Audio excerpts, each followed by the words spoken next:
సువర్ణ jewellers వారి Purvi gold and diamonds November 1న KPHP లో ప్రారంభం. ఓపెనింగ్ ఆఫర్ గా ప్రతి 3 లక్షల కొనుగోలుకు ఒక గోల్డ్ కాయిన్ ఉచితంగా పొందండి.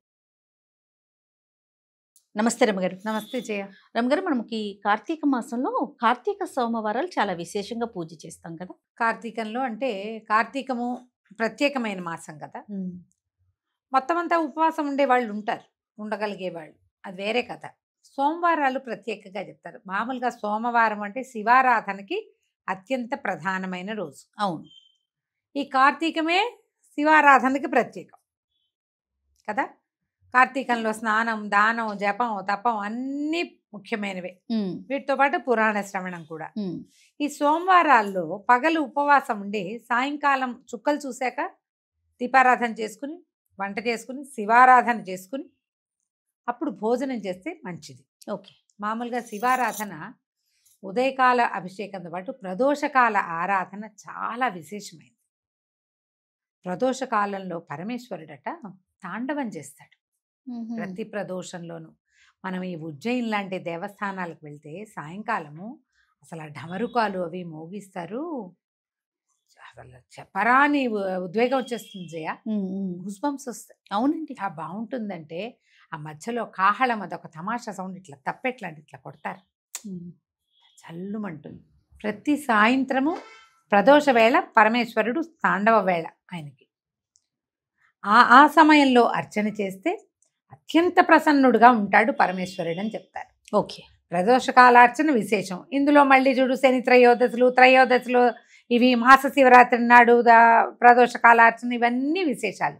ఇవి ప్రత్యేకంగా దేవాలయాల్లో నందీశ్వర అభిషేకాలుగా రకరకాలుగా చేస్తారు. అయితే ఈ కార్తీకాల్లో ఏంటంటే ఇది జనసామాన్యంగా అందరూ చేసుకోవచ్చు. అవును. దీనికి విశేషంగా అది ఏదో చేయాలన్నది ఏం లేదు. మీకు కుదిరిందా ఉదయకాలం వెళ్ళటం, ఎక్కడైనా శివాలయంలో శివాభిషేకం చేసుకోవటం, రుద్రాభిషేకం చేయించుకోవటం. ఎక్కడైనా ఇవి చేస్తారు కదా, మృణ్మయ లింగాలతో మట్టి లింగాలకి అభిషేకం చేస్తారు, సహస్రలింగార్చన అవి చేస్తారు. కుదిరితే 12 ఈ 11 ద్వాదశ ఏకాదశ రుద్రాభిషేకము జరుగుతుంది సోమవారం నాడు. ఏ దేవాలయంలో మీకు అవకాశం ఉంటే అక్కడికి వెళ్ళి అర్చన చేసుకోవటం. ఇంట్లో మీకే అవకాశం ఉండి ఇంట్లోనే శివలింగం ఉండి మీకు ఎవరైనా పెద్ద ఈయన వచ్చి అయ్యగారు వచ్చి చేసేది ఉంటే చక్కగా చేయించుకోవచ్చు. అది ప్రత్యేకమైన రోజులు కాబట్టి. ఓకే.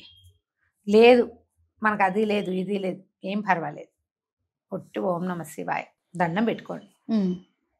పగలు ఉపవాసం ఉందాం. మీ ఇంట్లో ఒక చిన్న శివలింగం ఏదైనా ఉంటే 3 ఉద్ధరణలతోటి నమశివాయ చెప్పుకుంటూ వెయ్యండి. స్వామివారి మీదకి నీళ్ళు సమర్పించండి. మేము పాలు, పెరుగు, నెయ్యి, తేనె, పంచదార, టెంకాయ నీళ్ళు ఇవన్నీ నేను చేస్తాను. లక్షణంగా చేసుకోండి. ఓకే. పర్వదినాలలో ఏంటంటే సాంగంగా చేయటం ఎంత అద్భుతమైన విషయమో చెయ్యటం అంత అద్భుతమైన విషయం. అసలు చేయటం మానేయకుండా మీకు అవకాశం ఉన్నంత ఆరాధన చేసుకోండి. పగలు ఉపవాసం, ఆహార స్వీకారం లేదు. దాంతోపాటుగా ఎక్కువగా మౌనాన్ని ఆశ్రయించండి. సోమవారాల్లో మనం ఇవాళ ఖాళీగా ఉపవాసం, వంట లేదు కదా అని బజార్ వెళ్ళటం, వంట లేదు కదా అని ఫ్రెండ్స్ ఇళ్ళకి వెళ్ళటం, ఇలాంటివి చేయకండి. ముచ్చట్లు, వినోదాలు ఉండకూడదు. విందులు ఎలాగూ లేవు, వినోదం వద్దు. వినోదం కాకుండా శివనామ స్మరణతోటి సమయం గడపండి. కాలం పొద్దుపుచ్చండి. మనకు నడవాలి కదా సాయంకాలం దాకా. అవును. శీతాకాలం వచ్చేసింది, 6 అయ్యేసరికి చీకటి పడి. అవును. చీకటి పడేసరికి ఈ ప్రదోష కాలంలో దీపారాధన చేసుకోండి. ఓకే. 6:6 అయ్యేసరికి సూర్యాస్తమయం అవగానే దీపం పెట్టడం. ఆ సమయంలో ఓం నమ శివాయ అసలు ఒట్టి పంచాక్షరిని 100 సార్లు చదువుకోవటమే అద్భుతమైన ఫలితాన్ని ఇస్తుంది. కుదిరి ఆ సమయంలో మీరు ఏ దేవాలయానికైనా వెళ్ళి దీపం పెట్టుకున్నారా, ఎక్సలెంట్గా ఉంటుంది, చాలా మంచిది. అవకాశం దొరికితే. ఓకే. మీరు ఉద్యోగస్తులు, అది మీకు ఛాన్స్ లేదు, అవకాశం లేదు, నామస్మరణ చేసుకోండి. అమోఘంగా ఉంటుంది నామస్మరణ చేయటం. తర్వాత ఇంటికి వచ్చి మళ్ళీ ఒకసారి స్నానం చేయటము, అవకాశం మీకు ఆరోగ్యం సహకరిస్తే, లేకపోతే కాస్త కాళ్ళు చేతులు మొహం కడుక్కుని బట్టలు అవి మార్చుకుని ఒక మాట దేవుడి దగ్గర దీపం పెట్టుకుని దండం పెట్టుకుని ఏదైనా చదువుకున్నది ఏదైనా ఓళ్ళన్నా శివ పంచాక్షరి ఎన్ని ఉన్నాయో నామాలు. అవును. ఎన్ని రకాల స్తోత్రాలు ఉన్నాయి. మన బిల్వాష్టకం, లింగాష్టకం, బిల్వాష్టకం, లింగాష్టకం ఉన్నాయా? తర్వాత ఏమో శివమహిమ్న స్తోత్రము, శివ మానస పూజ. నమ్మకం చమకం కూడా చదువు. నమ్మకం చమకం ఆడవాళ్ళందరికీ ఎక్కడొస్తాయమ్మా, అవి నోరు తిరగదు. కష్టం కదా. చమకాలు మగవారు చేయటము, పురోహితులు ఎవరైనా ఉంటే అవకాశం, మన దేవాలయానికి వెళ్తే అది కుదురుతుంది. మీరు అవన్నీ చదవకర్లా, ఇవి చదువుకున్నా చాలా, ఇవే చాలా గొప్పవి. అవును, చాలా ఏమి లేకపోయినా పంచాక్షరి మంత్రమైనా పూర్తిగా పంచాక్షరి నమశివాయ అనుకున్నా చాలు.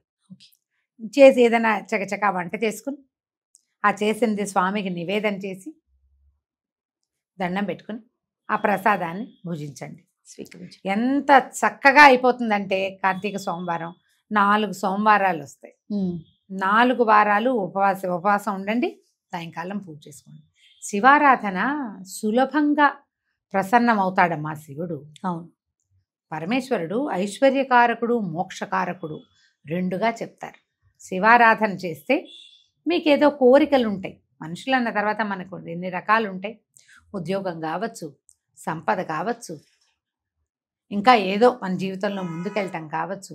మీరు త్రికరణ శుద్ధిగా శివయ్యనే మనసులో నిలుపుకుని ధ్యానం చేసుకుని పూజా విధానం సజావుగా ఎంత చాతొస్తే అంత ఒక నియమం ప్రకారం కొనసాగించి అత్యద్భుతమైన ఫలితాన్ని పొందవచ్చు. లేదు మనకేం కోరికలు లేవు, మానసికమైన ప్రశాంతత వస్తుంది. అవును, శివారాధన వల్ల చాలా ప్రశాంతత వస్తుంది.